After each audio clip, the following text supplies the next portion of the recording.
Back to work on the REO. Today I started cleaning up parts, and I didn't video, just into the parts washer, but let me kind of show you what I've been doing here. I cleaned up the armature or starter plate side, the flywheel points and all that going there. And this is the back side. The cooling brackets and governor go here and here. There's a little bit of corrosion there I'm going to clean off, but I think I'm going to leave this from what I look at these engines in original condition. These were left bare aluminum. The one I had, all the components were cast iron, the mower I had years ago. But I'm going to polish this and this. I got new seals coming, that's why I cleaned them up so I could take them to the place. I took the shafts too, so I could and look at this, you can take the gear, there's a key slot there. You can change the gear on the camshaft or change the camshaft on the gear, I suppose, but the gear has no wear on it. And but anyway, I got the bearings, or not bearings, seals. Does that show up? It's a SKF7414 is the seal number. So they're about almost $10 each, the seals. And so I got them coming, and I got the paint shops.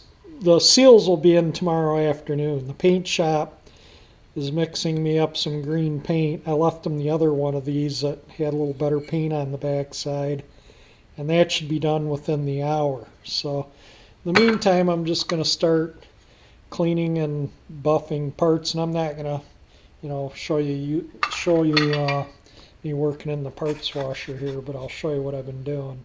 Just kind of putzing with this. I noticed that this little broken, or the bent fin broke off right there, so I'll clean that up and kind of make it look like it never had that there. But cleaning the piston up and whatnot, and I have a set of rings that'll fit the piston. They're for a Clinton engine, but they're the same dimensions that their REO manual shows. I measured them all up, so they should work. I don't know what's going to show up here, but I'm bead blasting the cooling fins.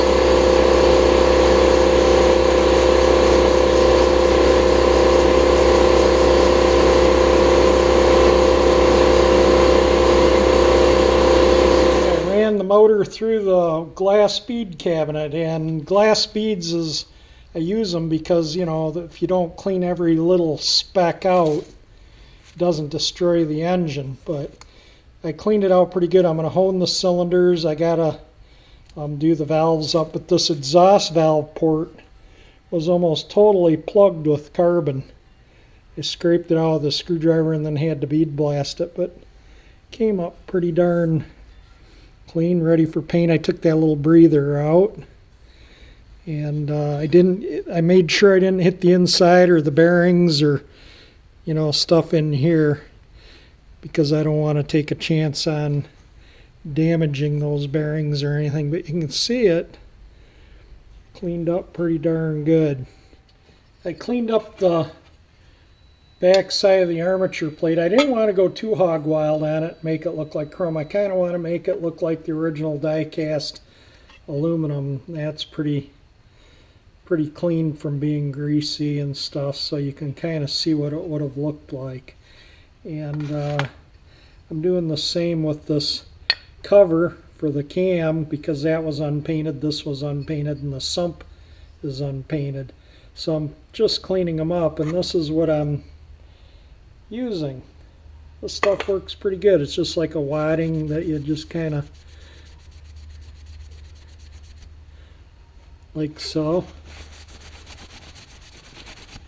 and it just brings some of the original luster back like it was a fresh casting. You don't really see this stuff, but it's a part, why not clean it up a bit.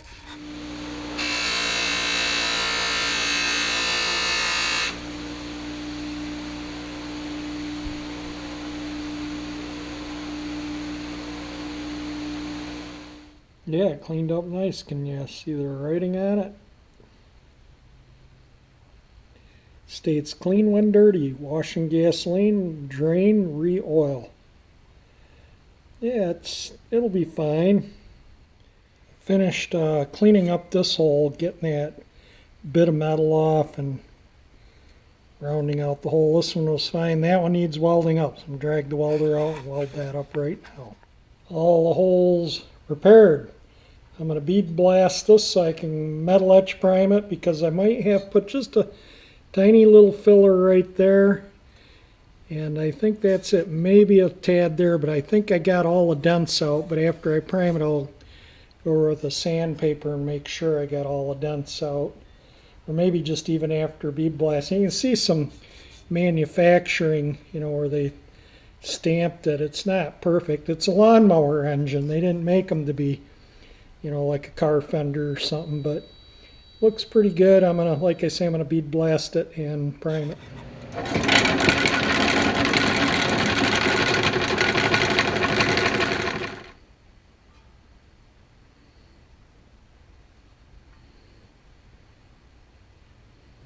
There's a few little body dings from the hammer right in here. This was dented in pretty good, and I got a few little hammer dings, and I'm going to put a little body filler on a couple little spots, and I'm going to thin the filler with a little polyester resin just to make it more of a putty. I mean, that's all.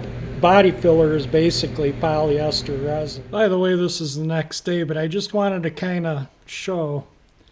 This is the exhaust valve. It clearly has a EX dash, and it looks like an NJV right there. But this doesn't have any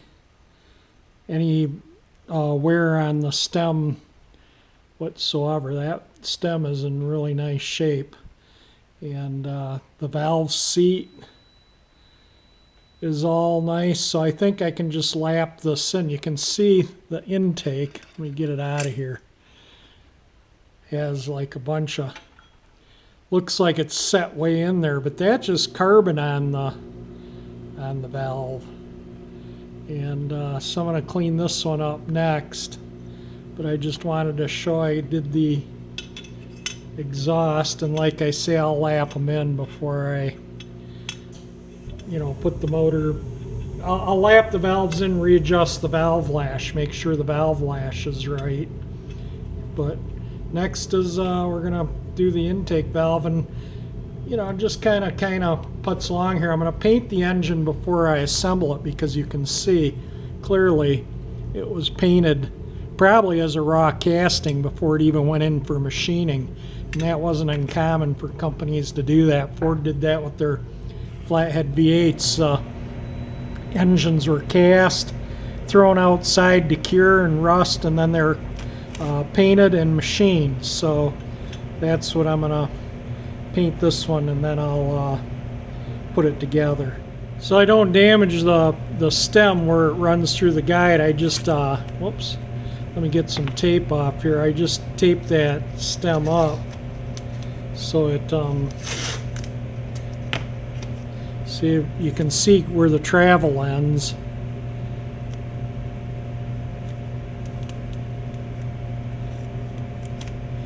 And this way I won't, I suppose if the valve stems were really worn, I could bead blast them and knurl the guides, but the guides are actually, I stuck a little thing in there and measured. The guides are within specs, and the cylinder bore is surprisingly within specs. So I think, if I had a new piston, everything would be good. I think the piston has a little wear. The rings were obviously completely worn out. Everything on this motor points towards a very poorly maintained air cleaner. There's the intake, and again, it doesn't need to be ground, and there's no wear whatsoever on there. And this one has in, and it says RMC, which would probably stand for REO Motor Company. And that's probably what the exhaust says. It just, is so much crummier looking. But I don't know what the difference is in these valves. They both look the same. Well, I can tell you right now, the the seat on the exhaust valve is a little tiny. This is a little smaller than that valve, but it's so insignificant. You almost can't even, there is a difference, but it's very minimal. But that's the exhaust, that's the intake. I got the springs soaking in some power tune, but I'll lap those valves in nicely. I've been cleaning all these parts up in power tune. The piston starting to clean up, but I got to get the ring grooves and the inside of the piston. So what I do is I just kind of let it soak overnight. This is the stuff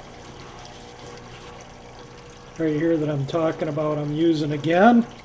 Bead blasted the head, so tomorrow I'll take my little Dremel and clean that fin off there where it's broken off, and then I'll zinc chromate prime this side and paint it silver because it was originally looked like it was painted silver. These were, I think, aluminum or bare aluminum, but anyway, give it a coat of paint so it doesn't corrode.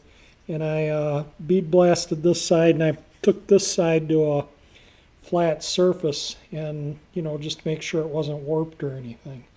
So that's all. The parting surfaces are good. And while I was at it cleaning things, I finished cleaning the sump. Came out pretty good. And I polished up the intake manifold a little bit because it was a little dull looking. And that'll look a little better. I cleaned the valves. I think I showed this. They won't need regrinding, and I cleaned the little breather up. Starting another day in the garage. I just do a little as I can, and I did a bunch of little odds and ends yesterday. As you saw, I cleaned up these bits, but I got my other camera out, like this one. I had my original one, which is about 7 or 8 years old. Then this one was my dad's. My dad bought this for me for Christmas, all the GoPro stuff. And he bought himself the same thing at the same time, but he never really used it. So I had a brand new setup, my original setup that I used for years. And I was measuring, and I'm using this one now, which is in my hand. But I measured the bore and the valve guides on this, and the old camera like this I had on didn't record it. It started recording it. Something about that camera, it starts recording and then it stops. Like it'll record for like 5 or 10 seconds and then stop. This one I have no issues with, so I've been using this one. This one's brand new. My dad bought it, like I say, new, and I don't think he ever used it, so I'm using it now. But anyway, you saw I was cleaning up bits and pieces. You probably saw these on my Instagram. I just polished this up on my buffer over there, and the same with this. It just looked dull, really dull after cleaned up. This I'm going to paint the top head of the cylinder head in silver. Oh, and I went to the paint store, my favorite store. Spent a pile of money. This is the store I go to. It's the GNC Paint Center, and I think the August, let's see here, has one of my favorite cars in it. There's the August car. But anyway, I just thought I would so anyway, the silver, I'll have to hunt it up. The silver was the same silver I used on my motorcycle. It might be in that bin or it might be down in the basement, but seeing I went to the paint store, they always give me filters, so I have to put them in my, I keep those in a Ziploc bag so they don't get dirty. Sticks. You never can have enough stir sticks, right? So I got a slug of stir sticks, and I did get some more hardener because I I didn't remember how much I had left or if it's gone hard. I usually buy these. Oh yeah, there's enough hardener. That's probably got as much as that little can. So I didn't need hardener, but I bought it just in case. And I got this quart here. So that will be the color of the REO engine. Now I gave them this piece is the piece he matched it off of, and it's pretty darn close. I mean, it's as close as you're going to get. I doubt REO had the exact match from year to year, and you know, because they'd have to remix formulas. But you know, the gas tank's pretty faded, so you can see the difference. This was the inside of the, this part here would have been right here. So it was inside and it was caked in grease, and that helped protect it. So that's what I used to mix the paint, or get the paint mixed. And this, I'll probably have to use this stud welding kit to, we'll fix that tank all up. And another thing I got was a Carter carb kit. I had a carb kit that I thought was correct for the Carter, but I don't think it was. This is an actual correct kit for the Carter Model N, and I got a gasket set. This I had. That's a REO. You'll see it as I use the gaskets in there. My body filler, because I was a little filler on the cooling shroud. I'm gonna sand that out today and reprime it, and I gotta prime all these bits. Yesterday it was snowing, so I couldn't prime, but I got a couple things here. I got something here. This is from 805 Roadking. If he's saved in my favorites on my home page, and I'll put a link in the description to his channel. He does a lot of neat stuff with small engines. If you're you just got to watch his videos. You really need to go back and watch some of his old ones. He made a inline 4-cylinder out of old 5S Briggs and Strattons. He's made a lot of neat engines. He and his friend Mike, small engine mechanic, they're both really good videos. I like them both. But check out 805 Roadking. He sent me a Model N carburetor, so I got a float, the choke, which the choke lever on this original carburetor is not the correct one. This one's got the correct one. And see that main, should open this bag up, but that main jet right there, that screw head, somebody has rounded out in the carburetor body on my carburetor, so I can extract it with an easy out now. And I have one to replace it. And he sent me a carburetor and some decals.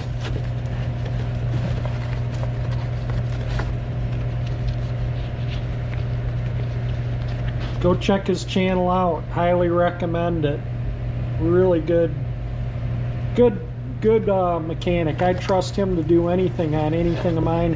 Him or Mike or Scott at Cold War Motors. I'd trust any of those three to work on anything of mine. They're all really great. But yeah, check his channel out. So he sent me a couple of those, and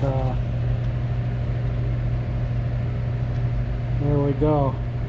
Get the light not reflecting. So anyway, we got a, and I think because I sent him some stuff in the past too, and I think he's, yeah, right here. You'll see, I think I had one from him already. But anyway, this, I don't want to get to yapping too long here. Let's take a look at this carburetor here.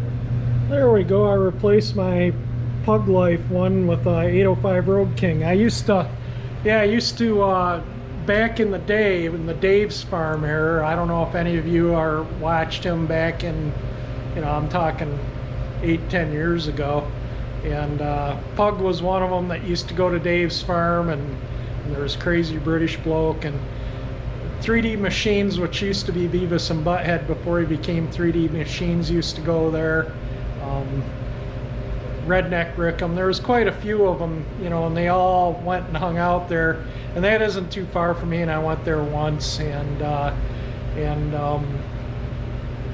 what is it, 408. I can't say his name right now. He lives over there in kind of between the Great Lakes, and he jumps vehicles and just does a bunch of crazy stuff. And Mark Freeman is his name, and I forget what his YouTube is, but I watch him occasionally too. Those were all from the Dave's Farm era, and that Mark Freeman, and he's the only one I really watch anymore of the whole group. And occasionally I'll check out 3D Machines, but rarely, because he doesn't make videos much anymore. But anyway, on to the carburetor. I think I got everything unboxed here. It's this choke assembly I think I'm going to use in the REO carburetor, because I think this is correct for REO carburetors. And this is the carburetor that Roadking sent me, Carter Model N. And I think this is more of what REO used, but this carburetor has a stripped out where the bowl screws in right here, so I'd have to put a helicoil in there, and I think I'll just use this one as parts. It's actually in pretty decent condition, but I think like I say, I'm going to use it as a parts carburetor, because I'll have the float bowl, which I'll give a quick clean, the float bowl nut, the float. I think the carb kit comes with, yep, it comes with that pin, the gaskets, needle and seat. And so I got everything to put a good carburetor together. Nothing wrong with that float. I'll give it a quickie light bead blast and throw it and submerge it in some lacquer thinner or something, make sure it doesn't fill with fluid. If it does, we'll fix it and solder it up. But I don't think there's anything wrong. Usually when they have something in them, you can hear them even if they sit for years. So anyway, yeah, this part I'm going to need, because somebody, like I say, twisted that off. It was stuck in there. It's been soaking in my parts washer tank for a couple of days.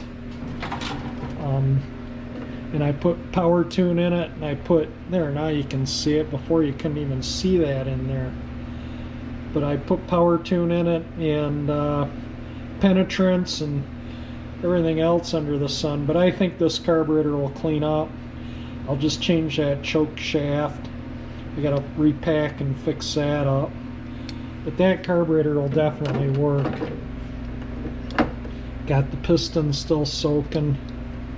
Whoops, dumped out all my power tune that I had sitting in the bottom. I'll put some more in it, because that really cleans that carbon stuff out of it.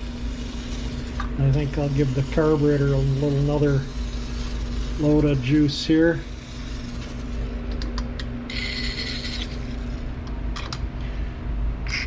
This stuff's the best stuff in the world for cleaning. I've probably said this a dozen times, but I can't say it enough. This stuff's awesome. You can get it at a boat dealer, any Mercury Marine dealer, or you can order it online. But I use this stuff all the time when I worked in the boat store, and I'd buy this. I still buy it by the case. I'll order a case of this stuff when I get it. I love the stuff. And it gets in the parts fluid, and it actually helps when you're cleaning up too. Try it and you'll see what I mean. It's good stuff. So there we go. We got everything for a carburetor. So thank you very much, Everett, for that carburetor. I really, really appreciate it. It was very kind of you to send it to me. And definitely check out his channel, 805 Roadking. Good channel. How many of you want to see the paint? You want me to open it up and kind of hold that up to it? Alright, well, let's do it.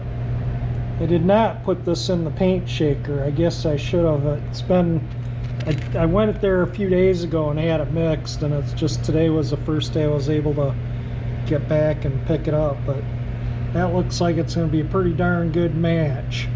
Obviously, you know, being wet paint, it's going to look a little different than when it's dry, but I mean, yeah, you're not going to get much better match than that. I think it'll be perfect.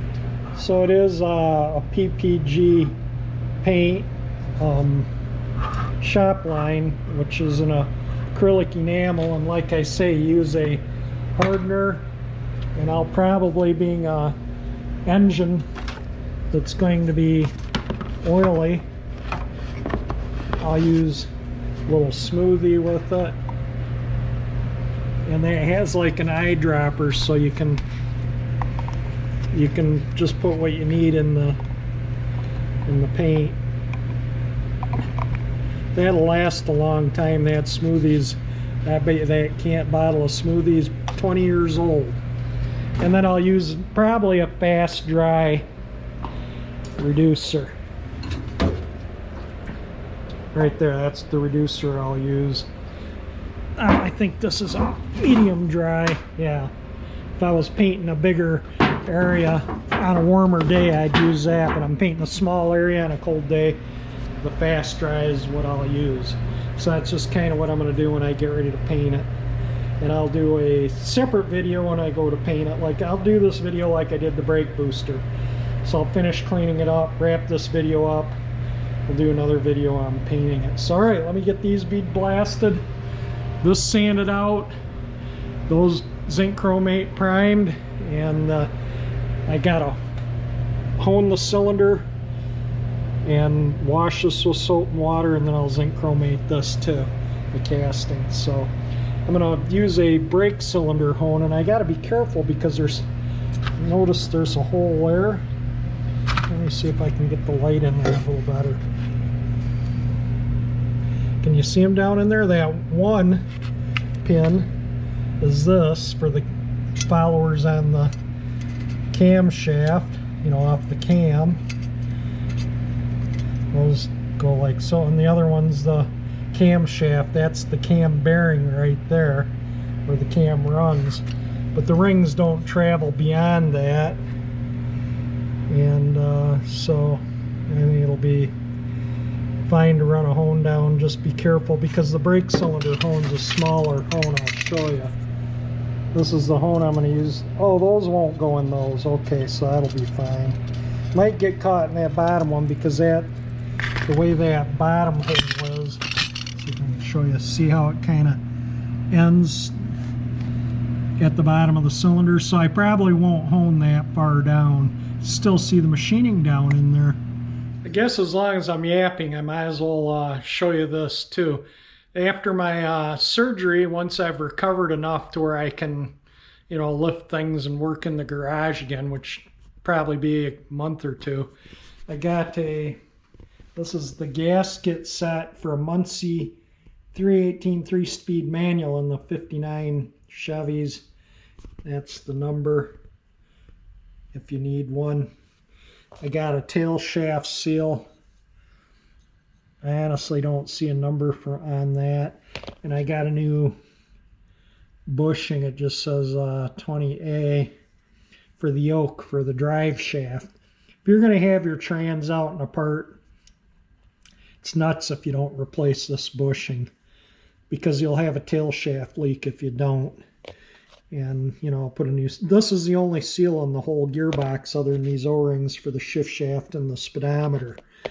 But tail housing, transmission gasket, shift levers, and speedometers. And this is the gearbox right here.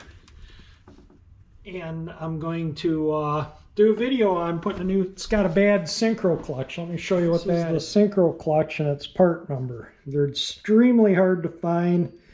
And if you find one of these nowadays, they're hundreds of dollars. I've had this, I have a couple of them, and I've had them for decades. And but this is the 2-3 shift synchro. You can see the brass or bronze blocker rings right in there and there. And I don't remember which side's 2, which side is 3, but if they get worn and loose, sometimes you can take these inserts out and take a punch, center punch, and punch them in a, you know, all the way around in a bunch of spots, and they'll work again. But the most common cause of failure of these is nowadays is the GL5 gear lube. The gear lubes in GL5, or the additives in GL5, eat that material up, that bronzy material. Use a GL4 or older gear oil in your old gearboxes. I see people, you know, they get these cars going, they've been laying in fields for 30, 40 years, and they drain out the water and what's left of the oil in the engine and transmission and whatnot. Well, and then I see them put modern GL5 in the gearbox, and it just makes me cringe because they're going to ruin their synchronizers. You can't use the GL5s with these. So in the Chevy, I'll show you what I put in the Bel Air's gear. And those gearboxes, those Muncie 318s, they hold a quart. And this is what I use in it. It's a GL4 high performance lubricant. Do not use GL5 in your old manual gearboxes. I can't stress that enough, people. I see, you know, and another thing that really I find annoying when I see people getting cars going is they play with the distributor relentlessly as they're grinding on the starter and squirting fuel down the carburetor. And if you look at even of the Galaxy and the Catalina, you can set the timing without the engine running. You just do it cranking it. That's how I did the Galaxy. The best way to do them is pull all your plugs. That way the engine can roll easier. Put your timing light on your number 1 plug wire. Have it grounded or to the spark plug grounded so it sparks. Hook your remote start switch up. Turn your key on. Get your timing light. Start rotating the engine until you can turn your distributor to line up the marks. Tighten your distributor up, your timing's set. Now if you're using points and you change your point gap, every degree of dwell you change your points will change your timing 1 degree because the points are opening and closing at a different time. When your points open, you get spark. And if they're opening soon, you'll have advanced timing. If they're opening late, you'll have retarded timing. So make sure your points are set correctly before you set your distributor timing, and you can do it, like I say, at cranking speed. It's one less thing to horse with when you're trying to start an engine that hasn't been running a long time. That way you get your true, no centrifugal advance, no vacuum advance. You get your true timing set at cranking speed. You know, there's no need to do it with the engine running, but I see so many people sit there and they're moving the distributor all over. And you can always tell the way a distributor rotates. I'll give you another little trick here. So your vacuum advance right here pulls the breaker plate to advance the timing. So your distributor, if you follow your vacuum advance into the distributor, it goes this way. That's the rotation of the distributor. If the vacuum advance was over here and you followed it in, it would go this way, but it comes in here, so it goes this way. Pull your vacuum advance that way will advance the timing. Running it that way will retard the timing.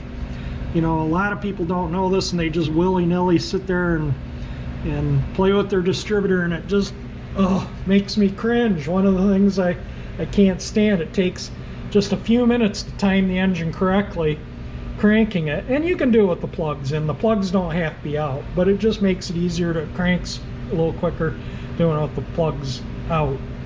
You know, a lot of these guys, they pull the plugs to put solvent in the cylinders anyway. So what a perfect time to set the timing, right? But make sure your points are set first.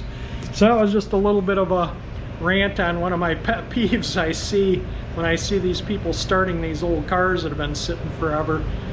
You can eliminate your horsing with the timing by just setting it, cranking the motor before you even try and start it. So that's my rant. Okay, on with the REO engine now. That is sanded out with 80 grit. I'm going to do it with 150, and then I'm going to put I didn't put anything on the inside, you know, those dents. Probably didn't even need to put any filler on it, but I just wanted it to look nice. See, and I'm going to paint it with automotive acrylic enamel. Anyway, I'm going to hit that with some 150, and then I'm going to hit it with some sandable primer.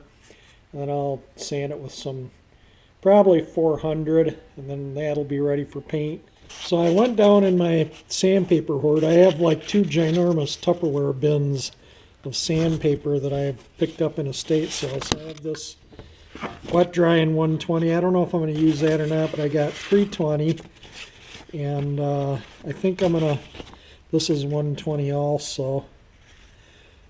So I think I'm going to use this to 120 it and then maybe 320 it, and then we'll prime it up, and then I'll 400 it, the sandable primer. So let me sand it with this and we'll move along. To sand things out, I just put an old towel on my lap, keep my clothes somewhat clean, and I just sit here and can go to town. And once you break that initial, the initial sanding body filler, polyurethane or plastic fillers, it plugs up your paper. And once you get that initial break and get it sanded, it doesn't plug your paper anymore and it goes really quick. So once you've done your initial, the fine sanding just takes very, very minimal effort. And all I'm really doing is sanding the scratches out from the 80 grit and making sure all the edges are feathered. And then after this, I'll hit it with the sandable primer and be ready to give that a sand. I'll be ready for paint. I'll let the sandable primer dry overnight. The green dried overnight, this dried overnight. Everything I put on, I always like to overnight dry it. Just, if you want longevity, it lasts longer if you overnight dry it. If you're just trying to flip a car or something, you need to fix a dent, you probably do it all in one day, but it's not going to last more than 5 years or so, which is fine, I guess for most people. But for me, I like things to last. There were two spots, a little low spot right there, and I got in and pounded that out a little bit more.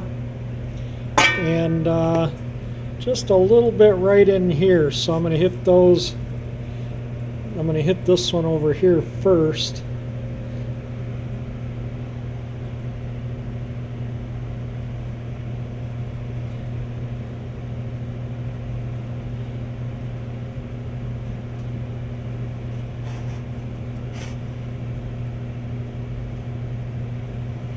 And then this one right here.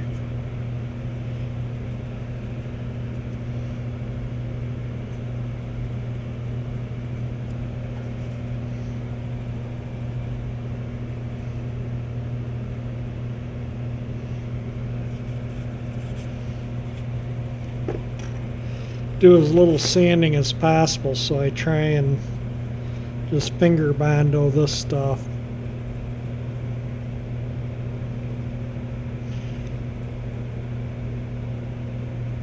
Alright, we'll let that dry and give that a quick sand out. I think that'll finish up the blower housing. There was a little nick there, right there, from like a grinder mark from maybe the factory or somebody in the past. But you can see how I don't know if that hopefully it shows up. You can see the ribs from the die from when this thing was stamped out. Anyway, we'll let that dry out and give it a sand. I'm going to hone the cylinder, and this is what I'm going to use for lubricant, and this is so I'm going to just try and do a quickie.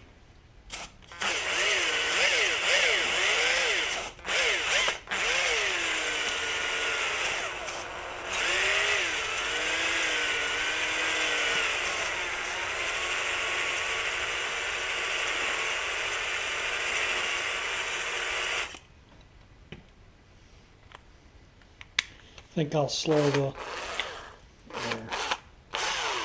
Now I'm going to run it the opposite way.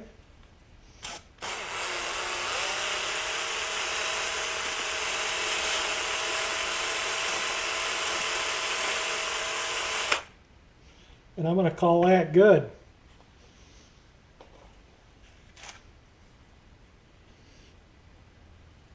Let me get some light on this situation. Then I'm going to take this thing down in my laundry tub and scrub it out with soap and water.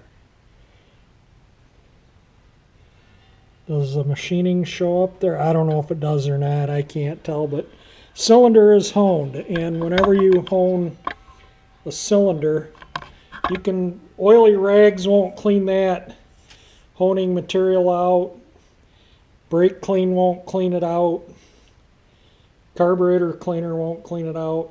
Use hot water and dish soap. And why you use hot water is it gets the cast iron nice and hot. And when you're done scrubbing it out, the hot cast iron dries really, really quick so you don't end up with rust.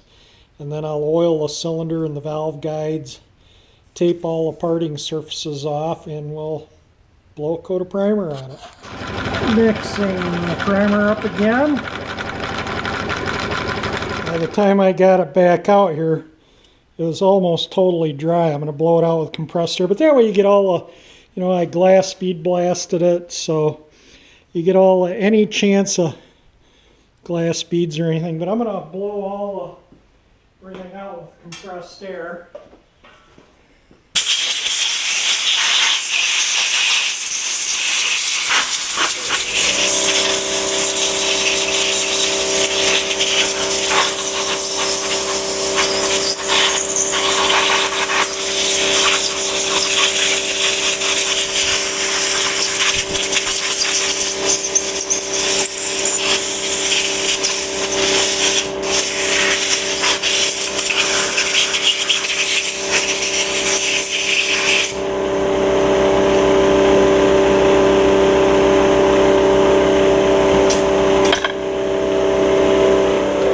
Some oil on a towel and wipe the bore.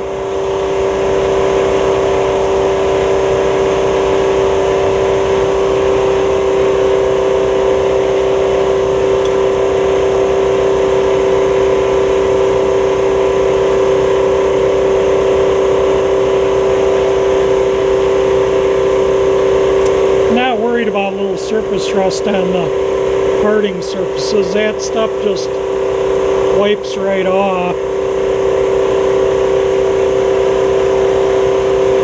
But I am going to spray some of this in the valve guides. I don't want it to go all over the block, because I want to paint the block.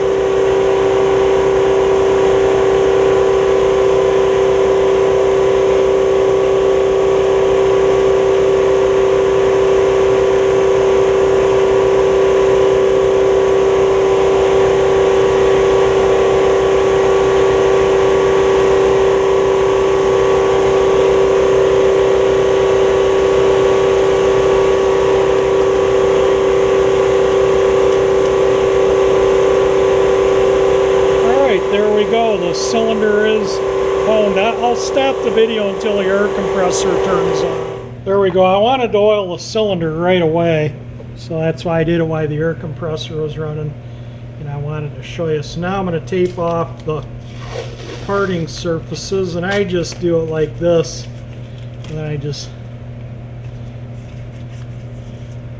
go around the edges. And then you can take a razor blade, or sometimes just doing this with your fingers is enough to cut the tape to where it peels. But I'll probably go around with a, oops, didn't cut that piece long enough.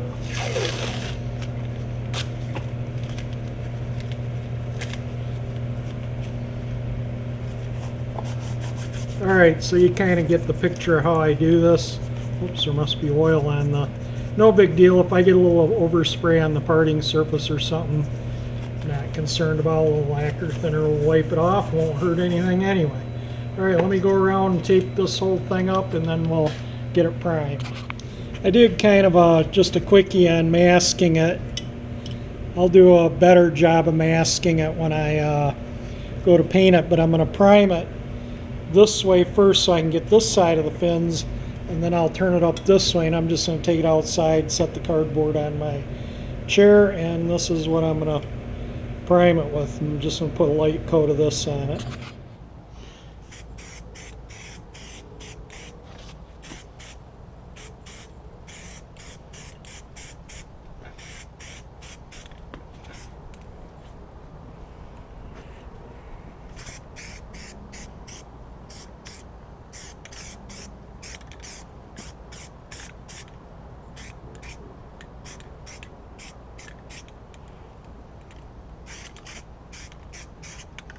Alright, and then I'll just flip it over here and get it this way. So you can kind of see that it didn't get the other end. See, you got to kind of move things around to prime and paint.